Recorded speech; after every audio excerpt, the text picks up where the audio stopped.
Welcome to the June 11th, 2024 City Council Work Session. I'd now like to turn it over to City Manager Benda to walk us through the agenda overview. Thank you, Mayor, Mr. Vice Mayor, members of City Council. Today we have an opportunity to catch up on some projects that have been underway and are making very good progress. So we have Tim Mitchell, our Water Resources Director, who is here that is going to, if you haven't driven Lakeside recently and been by College Lake, it's very different than what you've seen previously. Obviously, less than a year ago, you opened up the new bridge and continued into the second phase, and they've been going gangbusters. And then also, I think it was Councilman Hegelson who'd asked the question about the Blackwater CSO Tunnel project, and I'd sent an update to council, and I thought, you know what, if anything, if you guys got some questions, we should probably bring you an update. It's an impactful project, order of magnitudes for well over, I think, $85 million at this point. Going to be one of the biggest, if not the biggest, capital improvement projects for our city. So Tim's going to brief you on both of those, and then we have a couple business item briefings, and those are those items that we engage you upon. So at a subsequent meeting, you're expected to vote. Hopefully, we flesh out and/or give you the feedback, input, research that we've done into the different proposed topics, so that you're prepared at our next meeting to be able to vote. And Madam Mayor, before I return it back to you, I'd like to, if possible, introduce the newest member of Team Lynchburg. That person is Sherry Brown, who's seated right behind me here. Just stand there, she is. She is the new director of the Lynchburg Community Corrections and Pretrial Services, which supervises the counties of Amherst, Bedford, Campbell, and the city of Lynchburg.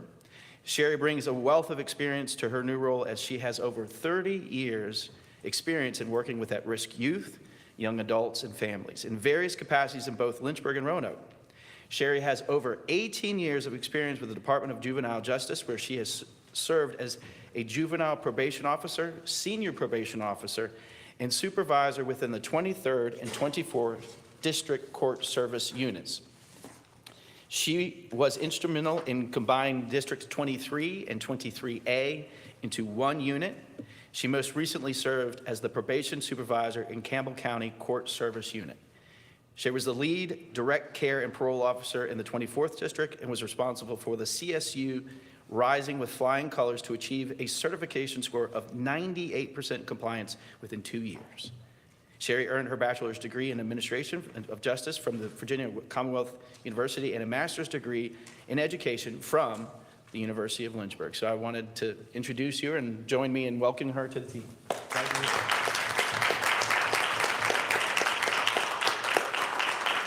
With that, Madam Mayor, I turn it back to you. Thank you very much, and welcome, Sherry. We're so glad to have you. Thank you very much. Great speech. Good. Okay, moving on. We will now go to our work session agenda item, College Lake Dam Removal and Blackwater CSO Tunnel Project Update. Mr. Tim Mitchell. Good afternoon, Mayor, Vice Mayor, members of council. So as Mr. Benda mentioned, we are moving ahead with the College Lake Dam removal. The English Construction was the low bidder on the contract. We awarded that contract in February. So they began installation of the pipes, and you can see from the picture, there's a bunch of pumps and a bunch of pipes, and the purpose of those pumps and pipes was to manage the lake level as they were doing their operation and getting prepared to start breaching the dam. The actual breaching of the dam started on May 20th, and by May 23rd, there's a 24/7 or 24-hour-a-day operation until it was breached on May 23rd. The channel that you see in the picture is actually still just a temporary channel. They're removing the pumps and piping now. The new channel will be in the area where the pumps and pipe are located, but all of that will ultimately be removed. The total cost of the project is about $21 million, about $17.8 million for construction. That was the English bid on the project. 1.3 for construction administration, and another 1.8 for design. As the phase that they're moving into now is actually removal and management of the sediment in the lake bed. So you will see changes in the lake bed over time. This is the big item that we had to really strategize and figure out how we're going to do this during the process of having an active stream and potential weather events and everything else. So this will be a challenging operation for the next couple of years, or for the next year. The project completion date is scheduled for June 23rd of 2025. But the work is underway to build a new stream channel, stabilize the floodplain area, create a new wetland, and then also removal and management of the sediment. And then also to stabilize the embankment around the old bridge going over the spillway, because ultimately the plan is for that to be an overlook. So I'll pause there with the College Lake updates as before moving to the Blackwater CSO tunnel to see if there's any questions on the College Lake dam removal. Questions or comments? Vice Mayor Frawley? So it's on time It is on time. and Yes. and making budget? It is within budget, yes. I will say that this project, because of the unknown factors involved with a live stream and sediment and everything, there could be the potential for change orders, and we've had a few small change orders, but generally it's within the original budget. Hopefully we'll manage all those change orders going forward so we don't have anything significant, but there is a potential for unknowns to pop up. Thank you. Okay, anyone else? Okay, thank you so much. All right, moving on to the Blackwater CSO Tunnel. We've given a few presentations on this project before, but we are moving very close to construction beginning. Just to recap, it's a 12-foot diameter tunnel. When it's finished, it'll be nearly a mile long, and it'll be along the Blackwater Creek, starting at US Pipe and moving up to the current CSO 52 location along the Point of Honor Trail. Atkinson Construction was awarded the construction contract for $84.5 million, which was under what we were estimating, so that's good. The total project cost is about $104 million, with $84.5 million in construction, $9.2 million in construction administration and geotechnical testing and other things that go on during the construction process, $5.5 million for design, and then we bid a separate contract for the muck disposal. That's the disposal of the rock and debris that's removed from the tunnel. $50 million of the project is funded through ARPA grants that was awarded to the city from the Virginia General Assembly. So what's next? We've completed the land swap with US Pipe, so all that's moving ahead. One of the parameters that we needed to do, or one of the negotiations with the US Pipe that we did, was construct a new parking lot because we're displacing their employee parking. That's complete. We have a pre-construction meeting scheduled for July 8th. Notice to proceed date is going to be July 15th. And then estimated completion will be July of 2027. And as we get closer to actually doing the work, we'll schedule a groundbreaking ceremony. And as Winder mentioned, this overall, I think, is the largest capital project in the city's history from a dollar standpoint. There will be no tunnel boring machine. It's going to be drill and blast. No, we gave the contractor the option, and the contractor chose the drill and blast option to complete the tunnel. That'll still be a pretty neat project. We had a conversation today about where they're going to place their powder magazine, because it has to be away from any populated areas. So it'll be an interesting project, but I'll be glad to answer any questions on the tunnel. Okay, thank you. Any questions? Councilman Helgeson? After this is done, will we be pretty well set to relieve the consent order? We have 3 more CSO projects to do, totaling about $25 million. Besides this, we're moving ahead with at least one of those now in conjunction with this project, since the project came in lower than we anticipated the cost to be. So we'll be very, very close by the time this is done. Thank you. Anyone else? Councilman Taylor? Cost. We didn't have to get the boring machine. We drilling and blasting. Yes. So what's the cost difference? Well, again, we set the bid up to where the contractor had the option to do either one. So that if the contractor happened to have a tunnel boring machine available that met the specifications that were needed to drill this tunnel, they could bid with that, utilizing that machine. So we took the low bid. We don't know what the bid price would have been had we specified it had to be a tunnel boring machine. But more than likely, it would have been much more, because the tunnel boring machines are very expensive. Yes, okay. Councilman Thank you. Schmitz? Are they storing the explosives in the city or out of the city? Without saying where they're storing it? They are searching for sites that's more than likely going to be outside of the city, because Okay. there's certain criteria that they have to meet. They have to be like 1,200 feet from a resident. It would be occupied pretty building. hard to meet it here. That's why I asked. I'm sorry. It'd be pretty hard to meet it inside the city limits, Exactly. which is why I was curious about that. Thank you. And it's generally up to the contractors to secure that location that meets all the criteria. Anyone else? Okay, thank you so All right, much. Thank you. Okay, moving on to our business item briefings. The APCO easement for Riverfront Park, Mr. Clay Simmons.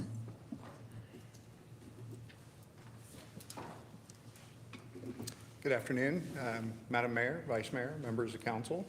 Here to do a business item briefing for a proposed APCO easement to support the improvements going in at Riverfront Park. Essentially, this is very similar to the item I was last here about with the police department. We're going to be looking to grant a utility easement across city-owned property to allow Appalachian Power to put in the permanent infrastructure to make the permanent connections to the improvements there at the park. The improvements are being constructed at Riverfront Park, located at 1100 Jefferson Street, as well as 9th Street. The park spans 2 parcels. The infrastructure is already in place. We have installed the conduiting and the pads for the transformers. Really, the work that's left after the easement is granted is for APCO to come in, pull their lines, set the transformers, and then Jamerson Lewis, which we are joined by Kevin Hooper with Jamerson Lewis this evening, will make the final connections to the buildings at the appropriate time. Here's a quick sketch just showing the general alignment of the conduits and ultimate easement across the site. And finally, we will consider the item again in front of council on August 13th, when we will have a bid opening followed by, sorry? September 10th, I think is the whoops. Okay. We did have some date switching, and it sounds like I messed it up. So September 2nd. 10th, sorry. Sounds like we will be back September 10th. My apologies. To do the bid opening from APCO, followed by a public hearing. And all of that is advertised in legal notice. So, and with that, I'll take any questions that you may have. Okay, great, thank you. Any questions you. from council? Okay, Thank thank you you. so much. Moving on, the septic to sewer conversion incentive, Mr. Tim Mitchell.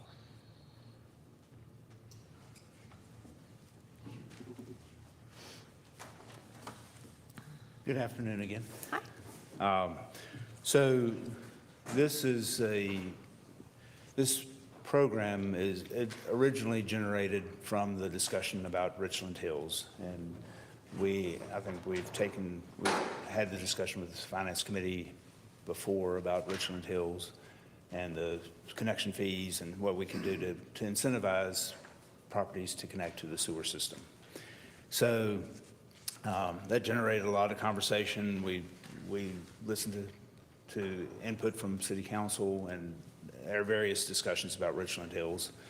And then we also looked at a number of things, number of options in order to provide some relief for the citizens to help incentivize them to connect to the new sewer that we're installing there.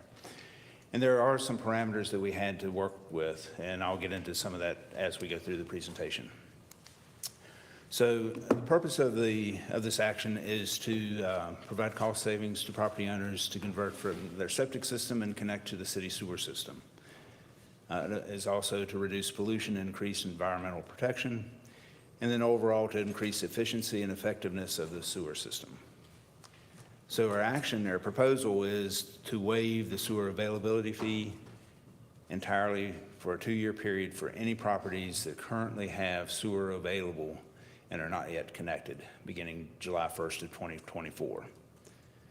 Again, the reason for that is, there's a number of reasons. One, we want to encourage all properties to connect to the city sewer system, but also whenever we provide relief to we can't provide relief just to one area of the city. It has to be uniform across the city. So any properties that are in a similar situation, we need to provide the same incentive or same relief.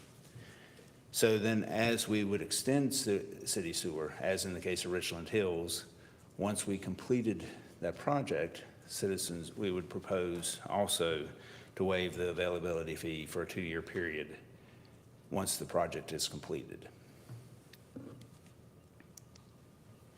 So just a little bit of background. Currently, there are 2,500 properties throughout the city that are on septic systems and have sewer available, and sewer available is defined in city code, that are not yet connected.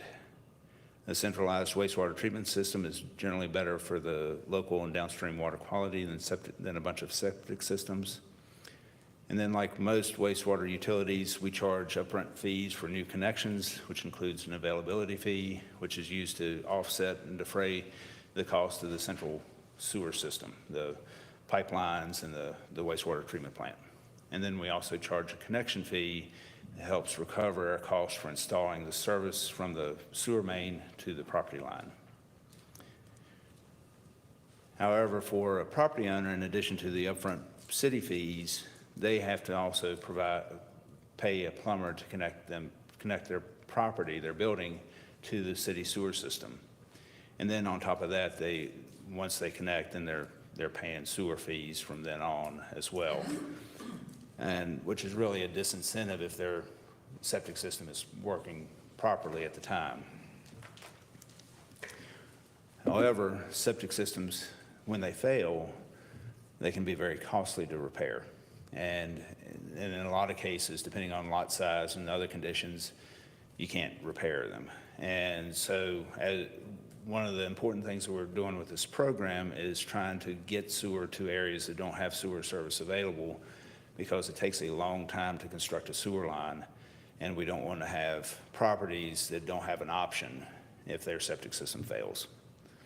So in 2021, the General Assembly appropriated $65 million in ARPA funding for sewer collection projects, and we secured $6.6 million of that for the Richland Hills project.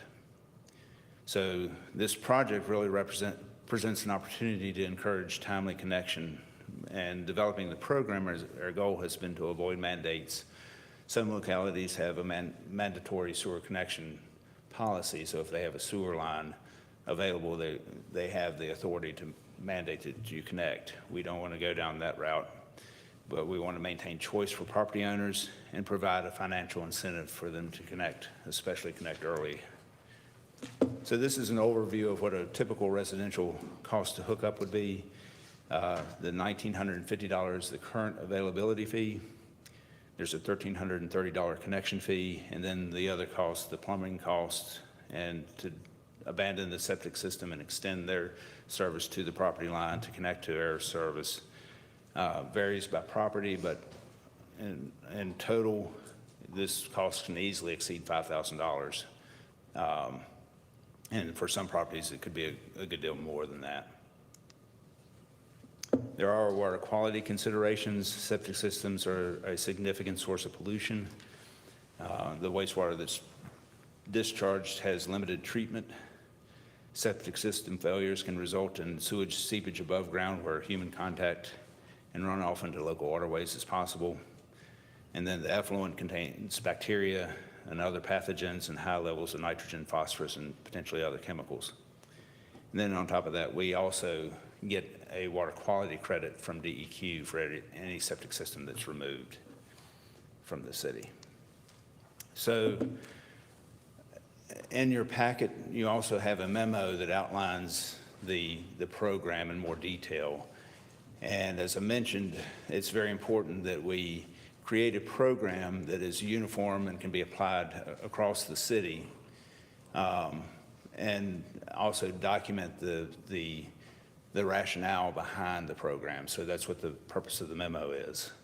So again, our proposal is to amend city code to waive the availability fee for a 2-year period beginning July 1st of 2024 for all properties that currently have sewer available but are still on septic systems. And then as the city, as we initiate and install sewer lines throughout the city, such as the case with Richland Hills, then once that project or the phase of the project is completed, those property owners would also have a 2-year period where the fee would be waived if they connect within that 2 years. The availability fee would remain in place in cases where we have sewer requests through the petition process. That process would not change. And then we reviewed this with an attorney that specializes in water law, and it does meet the state's uniformity standards for compliance with the state code. So again, why waive the availability fee? It provides property owners with an upfront cost savings. It incentivizes them to connect, for property owners to connect early rather than waiting for septic system failures. One thing that we don't want to do is invest millions of dollars in extending sewer lines and then have nobody connect. So we have all that asset sitting out there in the ground that nobody's utilizing. The new customers will increase revenues to the sewer fund, which in turn help increase funding for capital improvements and operational needs. And then especially after we finish the CSO program, it would help mitigate future rate increases. And then as I mentioned, we also get water quality compliance credits from DEQ. So in summary, with upcoming extension in Richland Hills, this is a good time to incentivize people to connect to the sewer system. And this will provide an upfront cost savings for the property owners to connect. With that, I'll be glad to answer any questions or have any conversation the council would like. Great, thank you. Vice Mayor Fraldy? Thank you for your presentation. To summarize, the total savings, each fee, and on average, what the cost savings would be. $1,950. Thank you. So, and this would also apply, it's very limited how many commercial and other properties that have a septic system in the city. There are a few. Their fees would be different than residential fee, but this would also apply to those properties as well. So that 1950, that is That's the residential. Correct. In your presentation or preparation for the presentation, do you have a projection on how much, on average, a new septic tank would cost if you have the space on the property for it? Probably at least $15,000. Okay. Again, it varies depending on the ground conditions. Of course, and everything, but there's a multitude of parameters. 15 is reasonable in the ballpark. Okay. So for someone who would have a lot size that may not permit a new septic tank to come in at all, it still would be advantageous from a cost perspective if they had the space to put a septic tank in, that it would still be cost benefit to pursue this route.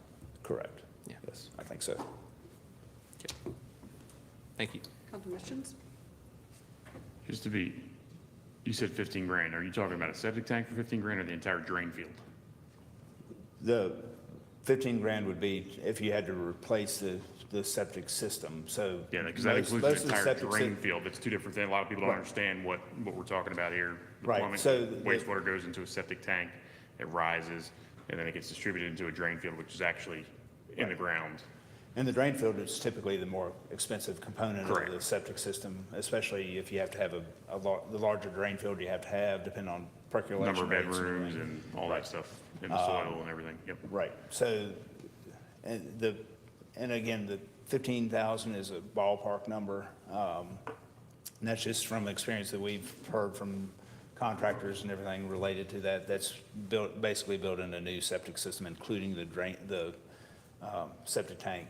But if you have to update your septic system, it's going to have to be in compliance with whatever water, Yeah. whatever regulations the health department requires at the point.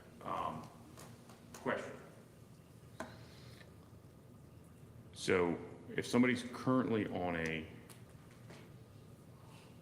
drain field, a private sewer system, for lack of a better way to explain it, are they paying the HCF for sewer on their water bill? No, they're paying just the water bill. Because I'm looking at your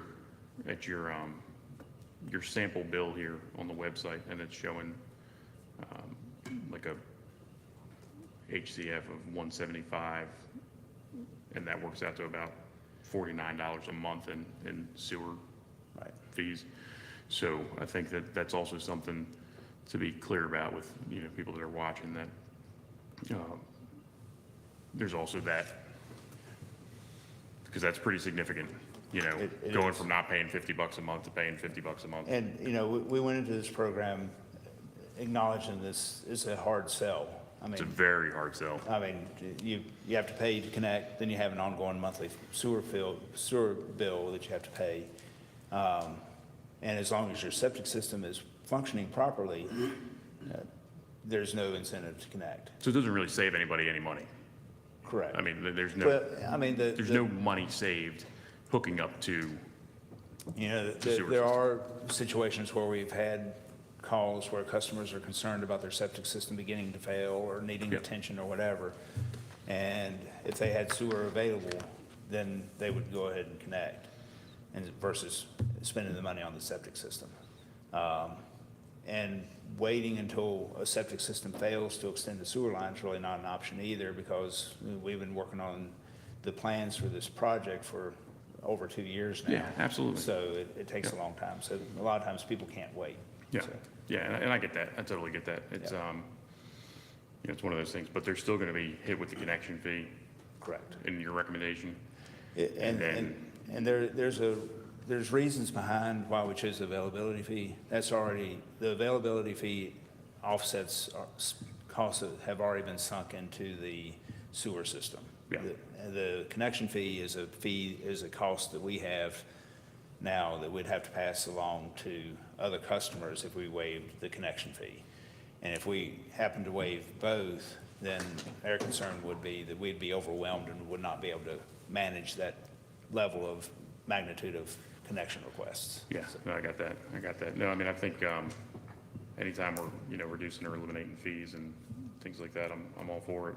I just think that we need to make sure that we're fully explaining this to folks that, hey, look, this is, because we can tell right now, based on, most of these folks are probably already hooked up to city water, I'm assuming, right? I'm sorry. City water, most of these folks are hooked up to city Yes, water. most of them are on. I know there are some wells left in the city. There are some wells, and there are about 20, 25 residents that have septic system, that are connected to city sewer that are on wells, and they get a sewer-only bill. So how do you meter that? It's based upon the average water usage in the city. Interesting. Yeah. So just, kind of really being upfront with folks and saying, look, this is what your water usage is. This is what your, if you paid this for the last year, this is what it would look like if you hadn't paid the sewer bill for the last year. And we something can like that. provide, we're going to do outreach to these citizens that that have this, again, it's completely voluntary. They don't have to take advantage of it. And in the outreach, we can show them how to calculate what their sewer bill would be, so that, again, for transparency, they'll be able to see that. Yeah, because that sewer rate's it's way more than the water rate. Right, exactly. So, no, but I appreciate it. Thank you for putting the presentation together. You're welcome. Vice Mayor Crowley? So the connection fee is how much? The connection fee is $1,330. Right. What other fees would, if this was adopted right now, what other fees would, and projected costs would the resident have? So they would pay the $1,330, and then whatever it costs them to abandon their septic system and connect to the sewer. Okay. So that's, going back to this slide, you would eliminate almost $2,000 of their costs. So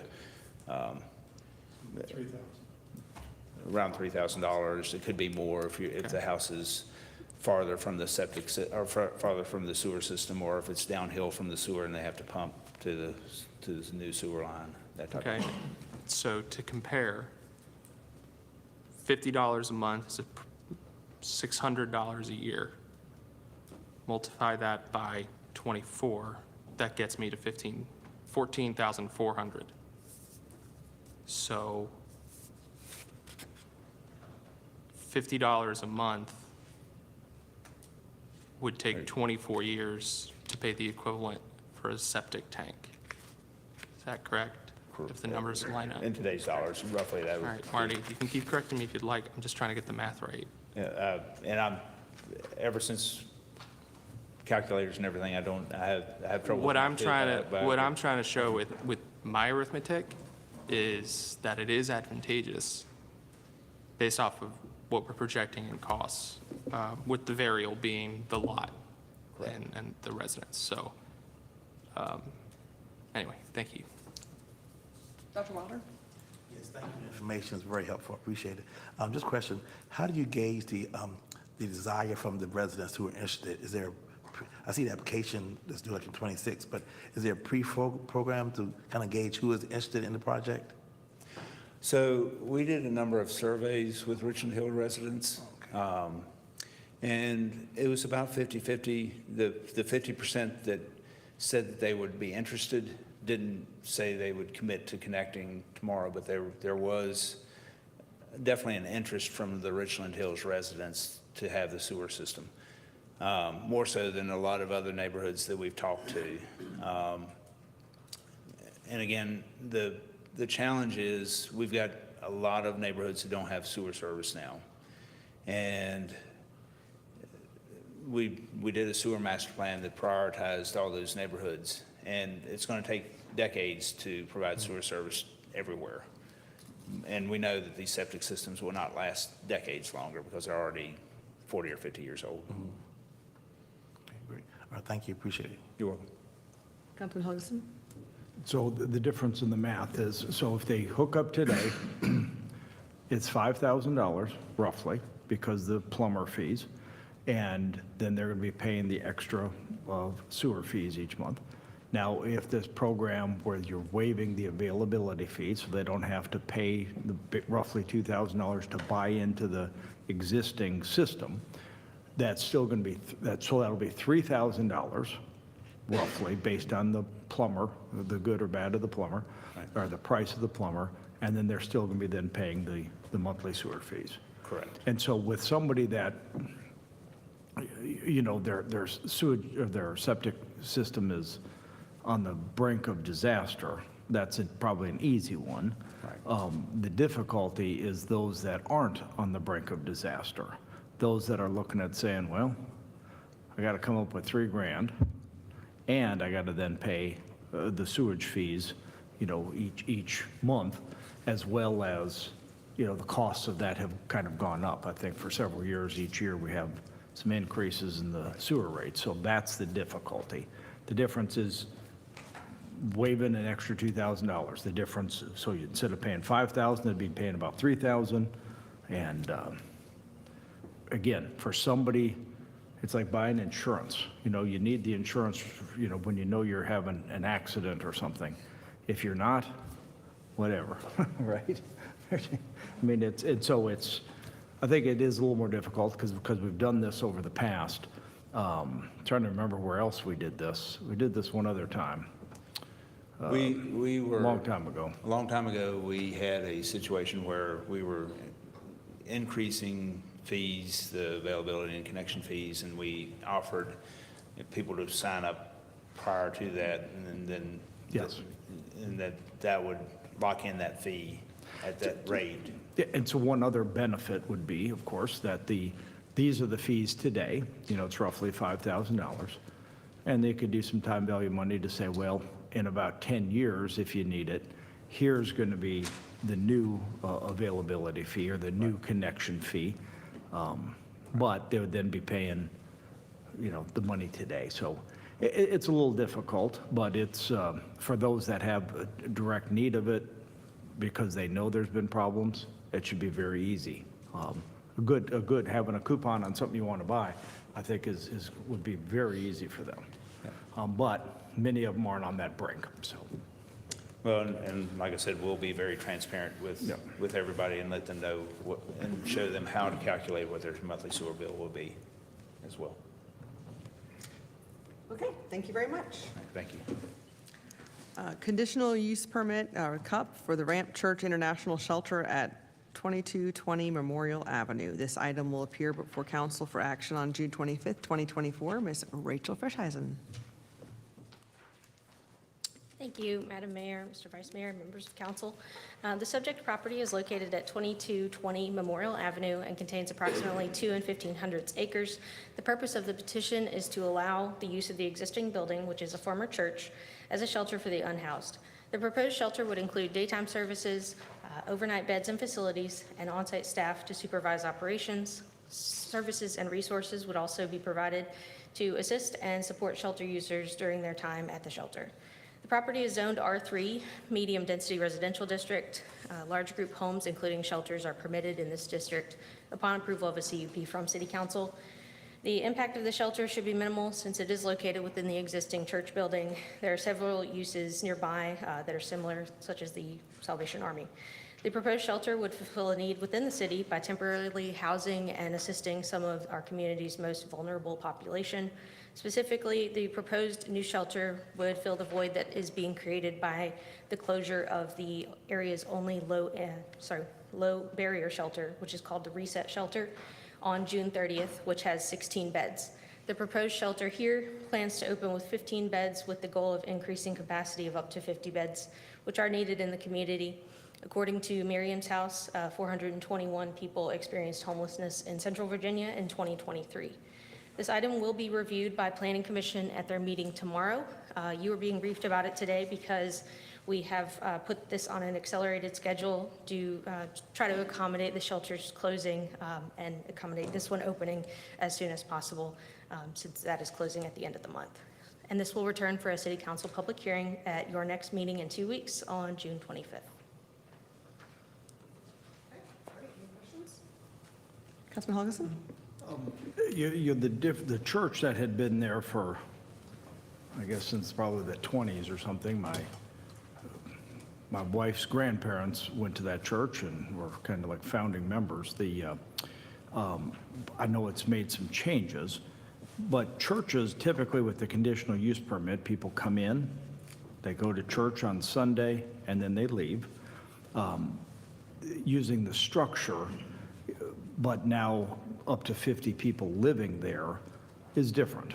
So I hope when you talk with Planning Commission and advertise, it's different. I recognize the need, but having 50 people living in a place that normally is a church where people would come on Sunday morning, for a couple hours, Sunday night, for an hour or so, maybe a Wednesday service.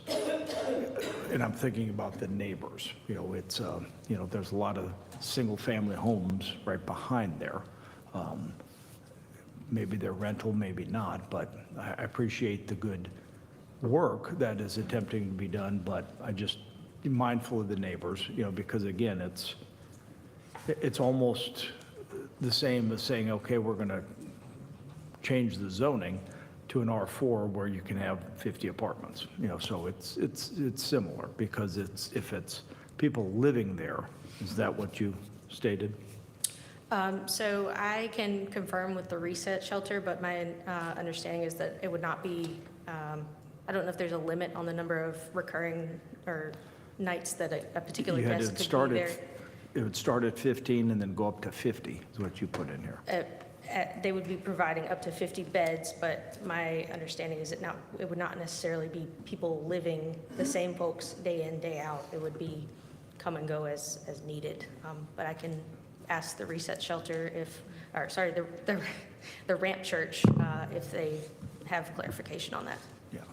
And it doesn't, I mean, we have things on, you know, Airbnb, which are different Sure. people that are still renting, you know, but it's this, it's a large number of people that are coming and staying, as opposed to just like the normal church service, where we allow for a conditional use permit in a residential neighborhood for a church. You know, I think this is a little different, so I hope you have a full discussion of how it is different. Thank you. Dr. Wilder? Just so I'm clear, with zoning, can they automatically do that? Why doesn't it come before the zoning committee? Because this area is zoned residentially, shelters are considered a large group home by our zoning ordinance. And so in a residential zoning, it needs a conditional use permit. So it needs conditional use. For example, the Reset Shelter, which is, I believe, on Fifth Street, that's located in a commercial area. So that would be considered by right and does not need a conditional use permit. Okay, all right, thank you, appreciate it. Councilman Taylor? This will provide basically somebody that's homeless for a month, 6 weeks, and then they move on. It's not a permanent residence, correct? My understanding is it's not intended to be permanent. It's supposed to provide people the support they need when they're experiencing what would you call a Yes. homeless emergency. Yes, Yeah. which is good. Okay, thank you. How far is this from, I mean, maybe you don't know exactly, but from Parkview Community Mission and the Salvation Army? Is it within, it's short, it's just on the street, correct? The Salvation Army, I think, is actually visible in that photo at the top right corner. Right, that's what I That's thought. their campus at Salvation Army. Right, so that's our other homeless shelter, but it's a high barrier. I don't know if it's considered high barrier, but it's not low barrier. I'm not familiar with the terminology. Okay, so it but is, yes. I do know that it is. So Salvation Army right there at the far right corner is a high barrier, is our only other shelter in the city currently, and it's a high barrier homeless shelter, which means you cannot come to the facility on drugs or on drunk or whatever, so they have restrictions, which limits unfortunately, a lot of our homeless population, depending on the condition they're in, the state that they're in. So, but it's right there in the same vicinity. Obviously, I guess it wasn't a church. I'm assuming, I don't know the history of that building, but they house people for the same purpose as what this building will be doing. I believe that their policy, though, correct me if I'm wrong, is and I don't know what the Ramp's planning on doing, but I believe the people at Salvation Army, that population has to be out by a certain time and can only come back in at a certain time as well. They're not living there 24 hours a day. Again, I don't know what the Ramp's planning on doing. And then Parkview's just down the street as well. So location-wise for services for this community, in this population, there's a lot of help for what they're needing as far as transitional services as well. So I think it's a good location. And obviously, considering the housing nearby with the Salvation Army literally right there, just something to keep in mind. Go ahead, Councilman Taylor. Only concern is EC Glass. EC Glass is directly across the street. Yeah. We got, make sure that our children are safe. Yes, it's my understanding from the representatives with the Ramp Church, they have met with the administration at EC Glass and had some good conversations with Dr. Rule. I don't want to pretend to represent what those conversations were like, because obviously I'm not part of those. But, you know, there was some questions, concerns, maybe about who the shelter may be serving. It's my understanding that the Ramp will be using a similar policy on check-in, and that is screening for people with a history of violence or sexual violence.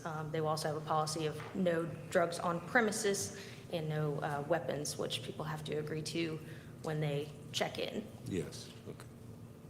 Thank you. Okay, thank you so much. Thank you. Question. Okay. I have one question about that. Isn't there you just mentioned isn't there like a,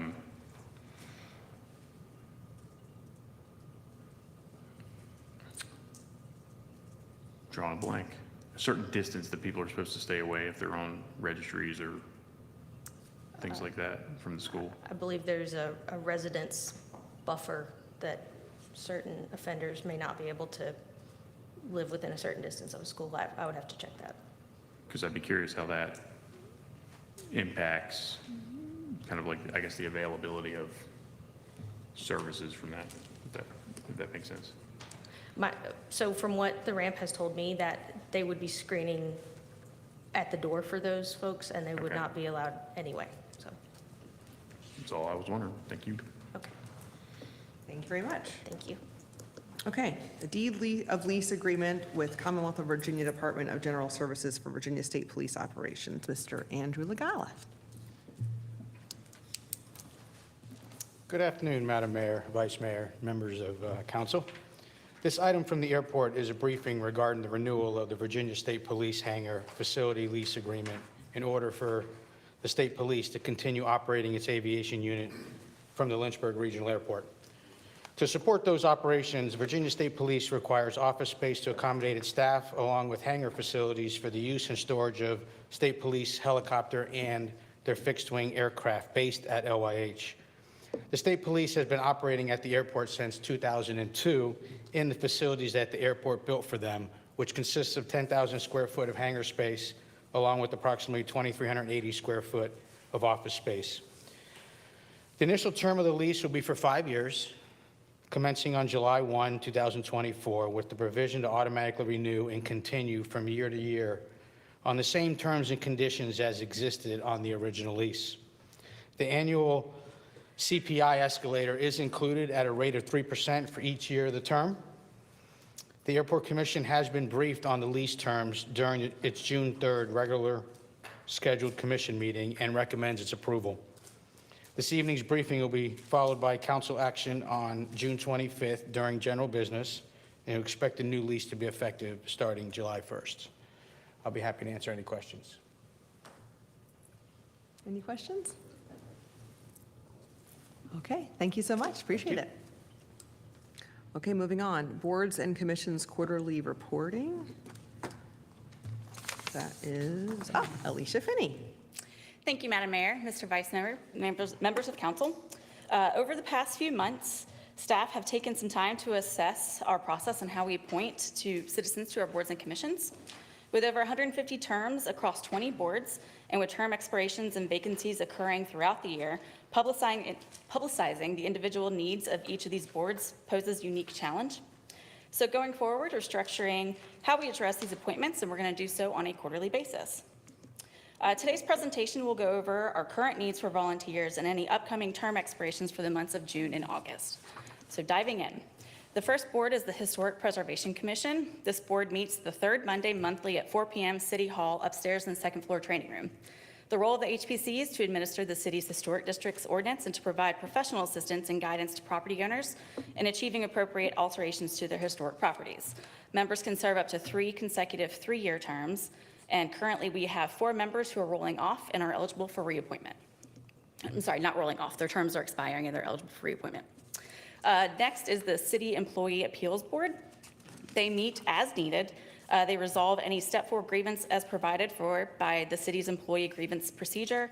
This board does not meet often. The last grievance they had was in 2022. However, members will be stagnant, but they will have things to work on whenever they are not meeting. They can serve up to 3 consecutive 3-year terms.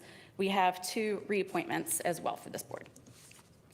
The next board is the MLK LCC Community Council, or Lynchburg Community Council. They meet the third Tuesday at 5 p.m. at the main library. They recommend appropriate community observances around the national holiday honoring Dr. King. They can serve up to 2 consecutive 3-year terms. This board has 3 reappointments, and our eagle eyes will notice that Ms. Sharon Brown looks to have 2 appointments. One of those terms was for under a year, so she's eligible to serve 1 more. Ms. Vivian Miller is the current chair. She has served 2 full terms and will be rolling off. Thank you for her service. And we are operating with 1 current vacancy to this board.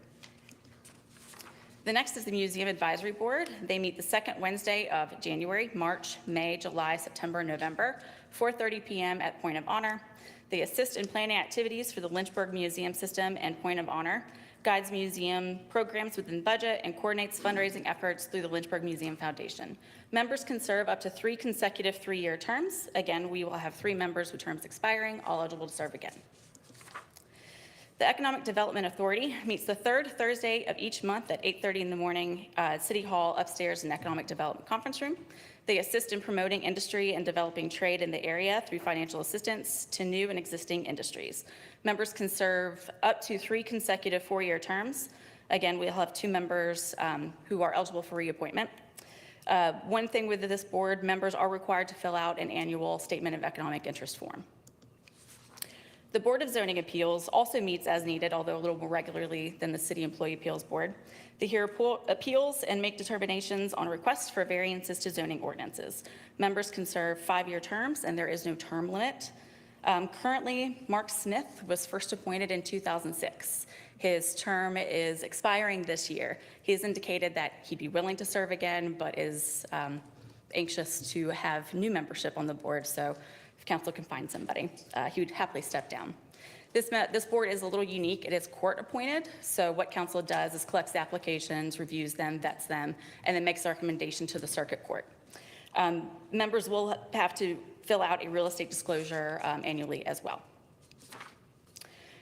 The Central Virginia Alcohol Safety Action Plan, or VASAP, meets quarterly at the Central Virginia ASAP office on Langhorne Road. They are overseen by the Commission on VASAP and managed by a policy board comprised of judges, law enforcement, and citizens.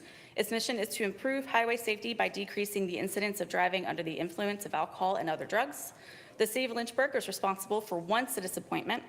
Members can serve up to 3 consecutive 3-year terms, and currently we have 1 member who is eligible for reappointment in August. The Greater Lynchburg Transit Company Board of Directors meets the first Wednesday of each month at 8:30 a.m. at Kemper Street Transfer Station. They also have an additional work session, so it's more like 2 meetings a month. They formulate policies and operating procedures and offer general supervision of professional transit management company providing bus service. Members can serve up to 3 consecutive 3-year terms, and they are currently operating with 1 vacancy. Historically, this has been LU representation. However, there is interest from the board for maybe switching over to CVCC representation for that. So next steps, we are scheduled for a closed session for you all to discuss these at our January 25th meeting. I'll be collecting applications and resumes through the Friday before June 25th, and then June 21st for the end of applications. I'll keep these on file for a year, so if we have any vacancies occurring, I will bring them into the cache for you all to consider. I do have a handy dandy QR code for the applications right there, and my contact information is in the lower right-hand corner for anybody who has any questions and wants to get in touch about serving in this capacity. And with that, if you have any questions, I'm happy to take them. Questions, Renee? Okay, thank you very much, Ms. Finney, we appreciate it.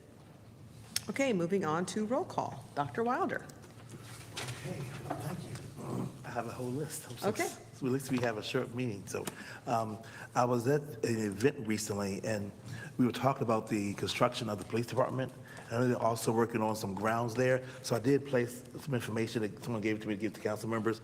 They have an honor, donate to the campaign, the Lynchburg Police Foundation, the Honor Garden Brick fundraiser.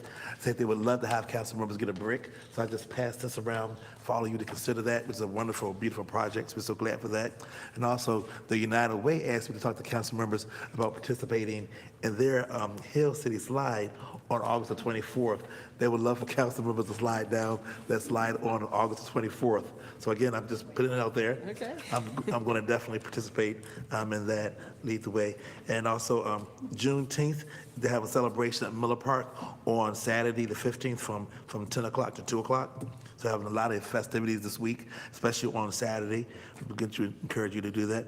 And I want to commend the You Got a Friend Foundation. They had an event on last Friday as well as on Saturday at the city stadium where they showed the police departments from all over Virginia working with persons in our community. They had like a lot of activities for kids, just bridging those two groups together with kids in the police department. So I want to commend them for having an amazing event on that Friday as well as on that Saturday called You Got a Friend, which is a great organization. Also, they had the opening on Saturday for the downtown library, which is really nice for that, utilizing that space that was a former visitor center. So it was a beautiful, nice, attractive spot. So I was glad to see utilizing that spot where the other one was being renovated for that event. And the fire department had a wonderful retirement celebration for several firefighters, but firefighters would commend them for their service to our community, what they're doing for all of us in supporting our community.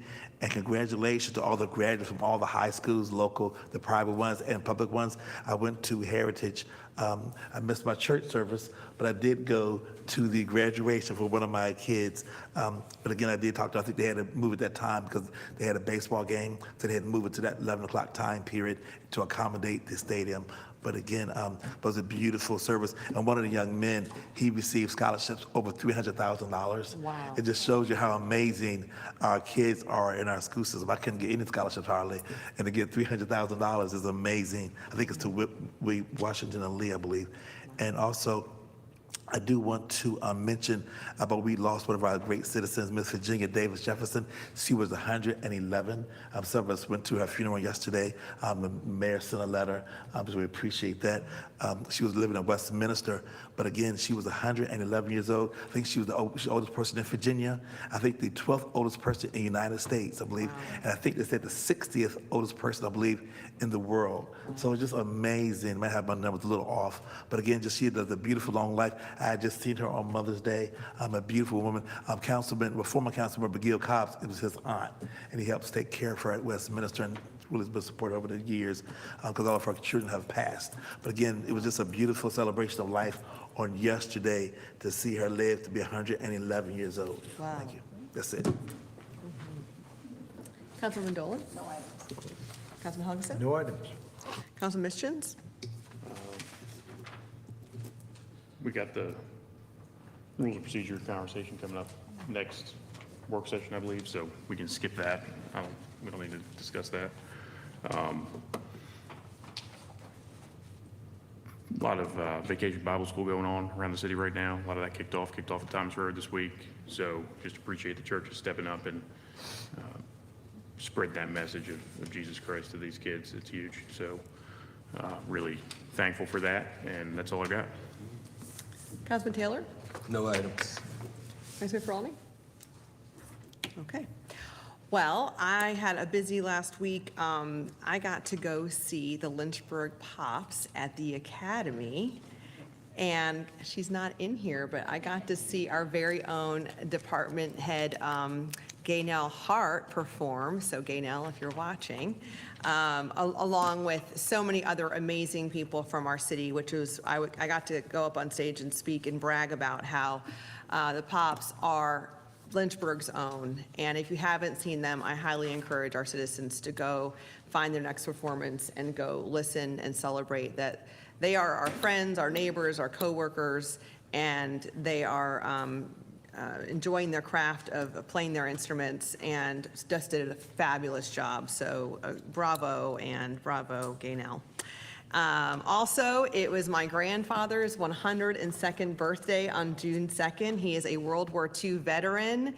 He lives up in Richmond, and I wanted to thank all the citizens of the city who are still wishing him a happy birthday on Facebook. I went on Living in Lynchburg and asked the citizens if they would give him a special birthday greeting, never imagining that over 2,000 of you would do that, and you have, and you're continuing to, and my mom is reading him the greetings daily, and I think she's going to be doing it probably for the next 2 months. So thank you so much, because he feels so loved. So good job, Lynchburg. And lastly, this Friday is the first of the 3 midnight basketball events that we're hosting at the Armory downtown. Doors will open at 9 for registration, and games will start at 10, again, ages 16 to 22. It's going to be a lot of fun. We have a DJ coming, we have food, we have prizes, and a bunch of great people from the community are coming to support our youth. So we're really excited, and we hope people will turn out. With that said, we will highlight the Office of the Commissioner of Revenue tonight. The mission of the Commissioner of Revenue Office is to provide the citizens and businesses of the city of Lynchburg with the highest quality service in the assessment of local taxes. This is accomplished by applying the laws of the Commonwealth and the city in a fair and equitable manner. The Commissioner of the Revenue is responsible for the assessment of 6 types of taxes. They are personal property, business personal property, machinery and tools, meals, lodging, and amusement, business license, and sales. These taxes generate in excess of $98 million for the city of Lynchburg, which are then utilized to provide essential city services. The office is responsible for the administration of the real estate tax relief for the elderly and handicapped program. Citizens may qualify for this program if their gross combined income does not exceed $47,600 and their net combined financial worth does not exceed $100,000, excluding their dwelling and up to 1 acre of land. The office also administers the disabled veteran real estate and personal property tax exemption. To qualify, the veteran must have been rated by the Department of Veterans Affairs to have 100% service-connected permanent and total disability. The Commissioner of the Revenue is responsible for ensuring all state income tax returns are audited and processed in accordance with the Department of Taxation guidelines. In addition, the office assists the City of Lynchburg residents in preparing their state income tax returns and electronically filing the federal and state tax returns for the City of Lynchburg residents. With that, we are recessed until 7 p.m.